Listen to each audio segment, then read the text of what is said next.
Bonjour, je me présente Lokido du Royaume Kai, serveur 1014, anciennement 14. Alors je suis le leader du Mordor, la troisième alliance de mon serveur, une alliance 100% francophone, qui à l'époque était très loin de ce top classement. On tournait dans les 20-25 généralement. À la suite de certains choix assez radicaux, on a réussi à se glisser dans le top 3. Qui fait de nous une alliance vraiment pesante sur le royaume. Il y aura quelques conseils à suivre. Après, bon, c'est la gérance d'une alliance qui fait tout. Faut dire ce qui est. Le choix de ses officiers aussi. Alors, oui, je suis pas du genre à mettre des officiers pour leur beau niveau ou parce que c'est un copain ou parce que je m'entends bien avec lui. Je trouve que le rôle d'officier, c'est quand même un grade très important. C'est quand même celui qui épaule le chef. C'est celui qui donne des bons conseils. Un leader ne peut pas tout gérer. Il peut gérer pas mal de points, mais il ne peut pas tout gérer. Ça prend énormément de temps, d'où la place importante des officiers. Alors, en ce qui concerne Rise of Civilization, c'est un RTS mobile, type March of Empire de Gameloft ou Age of King de LX. Il a quelques particularités différentes comparées aux autres, c'est que ça reste un jeu vraiment très beau graphiquement. Faut dire ce qui est, la map est plutôt belle, les barbares sont bien dessinés. Si on zoome sur les troupes, on voit un peu plus de troupes. C'est vraiment un beau jeu. L'autre particularité, ça concerne les troupes. En fait, les troupes sur la map sont totalement amovibles. Vous voyez une troupe ennemie arriver, hop, vous la sélectionnez, vous bougez votre unité et elle va l'attaquer. Comparé à beaucoup de RTS où les troupes que vous envoyez sont directement liées à une attaque de ville ou une attaque de points de ressources ou de barbares, celle-ci est vraiment amovible. Vous pouvez stopper votre troupe qui campe à côté de chez vous, la faire rentrer, hop, elle retourne chez elle, la refaire attaquer, vous faites vraiment ce que vous voulez, elle peut marcher très longtemps, elle est à l'autre bout de la map. C'est vraiment un jeu très sympa là-dessus, ça permet de faire pas mal de bonnes stratégies. L'avantage de ça, c'est que ça permet de faire quand même pas mal de guerres sans avoir de gros morts. Alors oui, quand vous attaquez des troupes extérieures aux villes, vous n'avez pas de morts. Alors, vous avez des morts lorsque vos hôpitaux sont pleins. S'ils sont pas pleins, vous aurez juste des blessés sévères qui iront dans vos hôpitaux à soigner. Dès que vos hôpitaux sont pleins, malheureusement, ils seront tous classés en morts. Par contre, si vous attaquez des villes ou quoi, ça fait directement des morts. Il n'y aura pas d'envoi de troupes à l'hôpital. Donc c'est vraiment un point important à prendre dans les stratégies, dans la conquête de territoire ou ce genre de choses. Alors un autre point qui est vraiment sympa, c'est la customisation de la ville. Déjà, pas de chargement entre la ville et la map. Juste un zoom, ou alors pour aller plus vite, hop, vous cliquez sur le bouton en bas à gauche et vous êtes dans votre ville. La ville est totalement customisable. Bon, moi c'est un peu le fouillis, je suis pas un artiste là-dedans. Je vais vous donner deux petits exemples. Voilà. Un des membres de mon alliance, Suki, qui gère l'alliance actuellement. Voilà, c'est une belle petite déco. Il y en a qui s'amusent à faire des dessins avec les décorations. Quelques crocs qui s'amusent à faire un cœur. Bon, par contre, il a oublié les routes. C'est pas mal ça. Alors, Rise of Civilization reste un pay to win, donc malheureusement, celui qui paie le plus sera le plus fort. Mais il y a vraiment de quoi s'amuser, sans payer. Forger des packs d'alliance, jouer stratégiquement, ça reste quand même un point très important du jeu.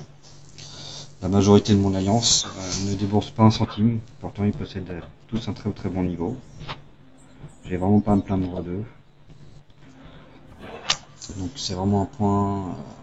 Oui bon bah si vous allez sur ce type de jeu pour être le top 4, 5, oui, malheureusement il faudra sortir la carte bleue. Mais en travaillant en équipe, il y a de quoi vraiment avoir un très bon niveau, faire pas mal de choses, et de faire évoluer l'alliance dans le bon sens. Alors, qu'est-ce que je voulais dire par rapport aux communautés francophones? Les communautés francophones n'ont jamais été vraiment très performantes sur ce type de RTS. On n'est pas du genre à débourser 1000, 2000, 3000, 4000 euros sur un jeu mobile. Quelques points à suivre si vous voulez rester performant sur un serveur et avoir un certain poids, suite des différents pactes d'alliance que vous formerez avec les autres alliances. Déjà, regroupez-vous. C'est le point le plus important. Au départ du serveur, essayez de retrouver toutes les alliances francophones. Formez une coalition française. Pourquoi ? Au fur et à mesure que le serveur va évoluer, il y aura des absents. Des gens qui vont arrêter le jeu, des gens qui vont évoluer plus vite que d'autres. Le but, c'est de pouvoir tous les rassembler. Donc c'est le deuxième point, c'est un point très radical, c'est la fusion des alliances. Alors vous allez me dire, ouais mais j'ai pas envie d'aller chez lui, j'ai pas envie d'aller chez lui. Il faut prendre son mal en patience. Le but de se regrouper entre nous, c'est de pouvoir rassembler certains piliers français, les des piliers très actifs. Une alliance qui est toujours très actif, sans absent, sera beaucoup plus performant sur le long terme que s'il y a quelques piliers d'un côté et un autre pilier de l'autre côté. Au fur et à mesure, les absents vont disparaître et malheureusement, l'alliance tombera. C'est vraiment le but, mon but principal sur ce royaume, que j'ai plutôt bien réussi. On était vraiment très loin du top 15, 20. On était placé ici, très loin de la map. Et avec certaines fusions que j'ai réussi à faire, dont certaines alliances qui avaient quand même des très bons joueurs, on a quand même réussi à se glisser dans le top 3. Les fusions. Alors oui, vous allez me dire, mais qui c'est qui sera le chef, qui c'est qui sera l'officier? C'est à vous de gérer entre vous. Mais il y aura des sacrifices. On est limité en nombre d'officiers. On peut pas avoir tout le monde en officier, tout le monde en leader. C'est pas possible. Pour le bien de votre communauté que vous avez formée entre vous, il faudra faire des sacrifices. Alors oui, j'ai enlevé 1 ou 2 officiers, malheureusement c'est comme ça qu'on paye. Il faudra placer 1 ou 2 officiers de l'alliance avec qui vous avez fusionné, d'autres de votre alliance qu'il faudra enlever. Mais c'est vraiment un point très important. Une place d'officier, ça se mérite. C'est pas parce que vous venez d'une autre alliance, vous étiez officier, que vous devez rester officier dans la nouvelle. La place d'officier, c'est vraiment un rôle très important. Je vais vous donner un exemple. Xae et Ubik, 2 très bons joueurs. Alors c'était 2 joueurs d'une alliance, l'une des alliances performantes alliance française. Voilà, ils ont gardé leur rang d'officier tout simplement parce que c'était les leaders de l'alliance qui nous a rejoints. Même autre que ça, ça reste des joueurs très performants qui participent activement à l'alliance.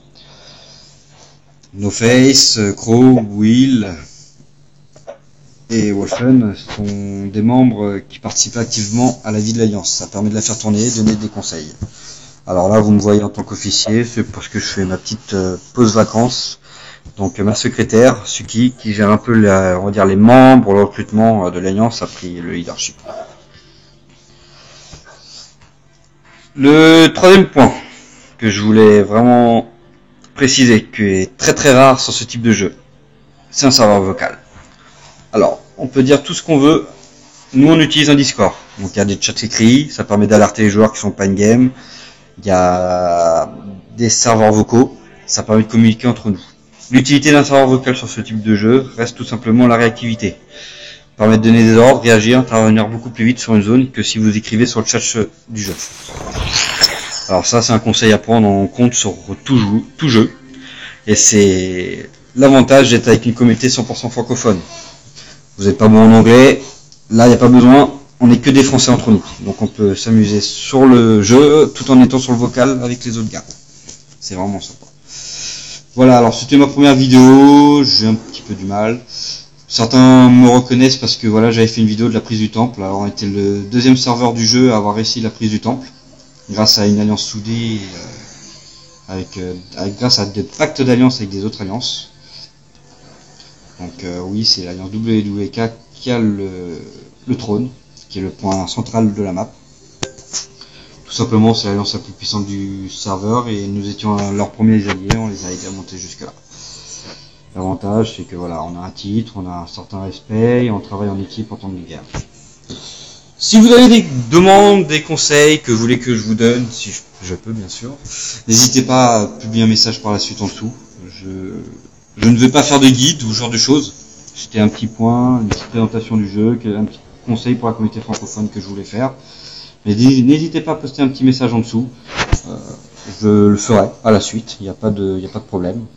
Avec un collègue d'une autre alliance, on va peut-être créer des guides.